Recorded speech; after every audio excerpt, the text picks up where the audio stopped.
Hello friends, आज जो हम लोग बात करेंगे वो है क्वाड्रेटिक इक्वेशंस।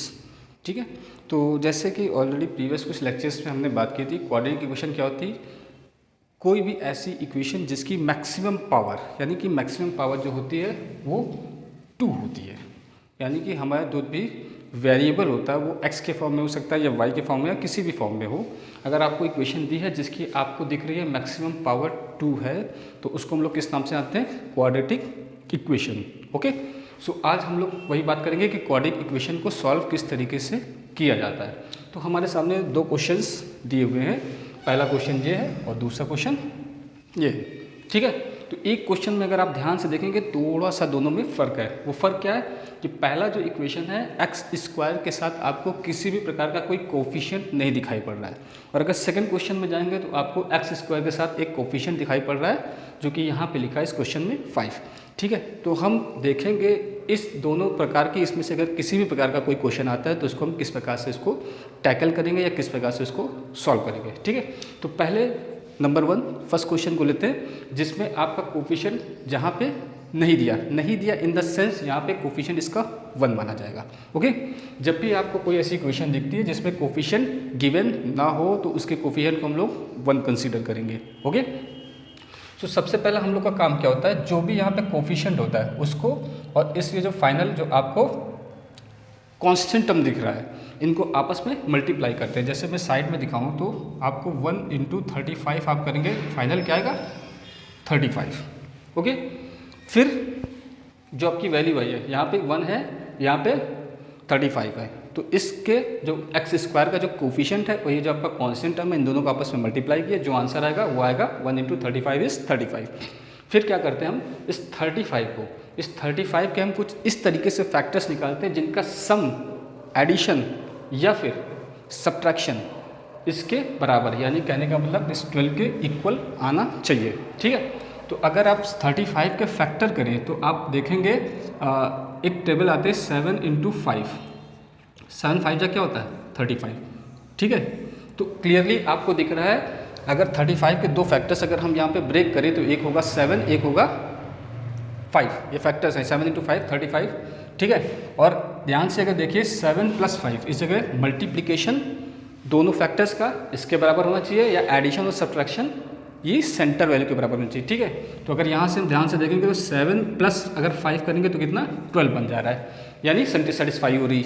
ये जो आपके फैक्टर्स हैं इस कंडीशन को सेटिस्फाई कर रहे हैं कि इन दोनों फैक्टर्स का मल्टीप्लिकेशन जो हम लोग का ऑलरेडी पहले आया था उसके मल्टीप्लिकेशन के बराबर है, और इन दोनों फैक्टर्स को अगर हम ऐड कर रहे हैं तो जो सेंटर वैल्यू है उसके इक्वल आ जा रहा है। ठीक है, तो इसको हम अब देखते हैं कैसे लिखा जाता है, किस तरीके से सॉल्व करते हैं। तो इसको हम कैसे लिखेंगे?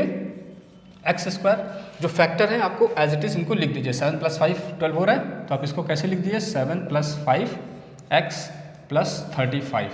ठीक है, = 0। इतना क्लियर?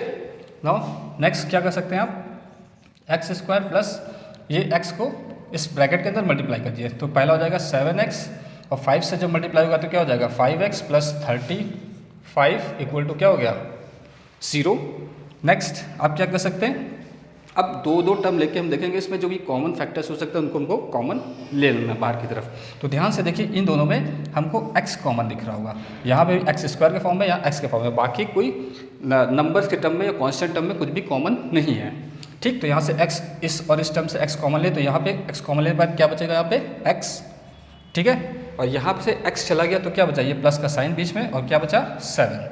ठीक, तो यहाँ से अगर x कॉमन लिया तो यहाँ पे एक x निकल गया, एक x बचा, इस जगह से x निकल गया तो सिर्फ 7 बचेगा। ठीक, अब इन दोनों टर्म्स में आप उसी तरीके से देखेंगे कॉमन आ सकता है।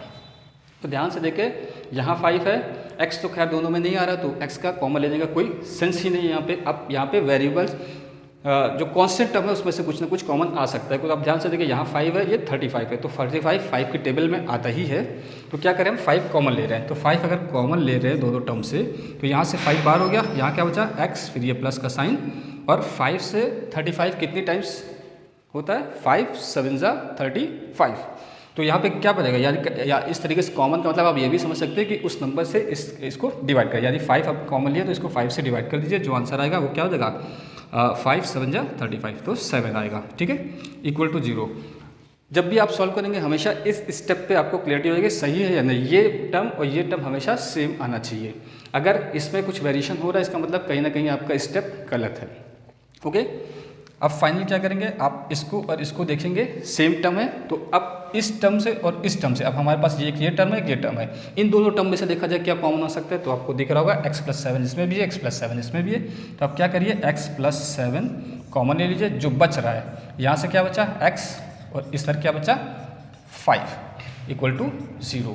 तो ये आपके फाइनल फैक्टर बन के आ गए। अब इनकी वैल्यूज़ कैसे निकालते हैं, अब दो टर्म ये भी इक्वल टू 0 है और ये भी इक्वल टू 0 है, तो एक बार हम क्या करेंगे x+7 इक्वल टू 0 रखेंगे, x की वैल्यू क्या हो जाएगी -7, x+7 इक्वल टू 0 रखा, x इक्वल टू क्या हो गया -7, ये उधर जाएगा क्या होगा साइन बदल जाएगा, तो पहली वैल्यू x की वैल्यू क्या हो गई -7। सेकेंड केस आपका हो सकता है x+5 इक्वल टू 0, ये सेकेंड वाला टर्म 0 कर दें तो x की वैल्यू क्या हो जाएगी -5। ठीक, इस तरीके से आप देखें इस क्वेश्चन को हमने सॉल्व किया और x की दो वैल्यूज आ गई, एक क्या है -7, एक क्या है -5। तो याद रखिएगा जितनी पावर होती है उतने ही सोल्यूशंस होते हैं, तो यहाँ पे दो पावर थी, x की दो वैल्यूज आ गई, तो इस प्रकार से ये सॉल्व हो गया।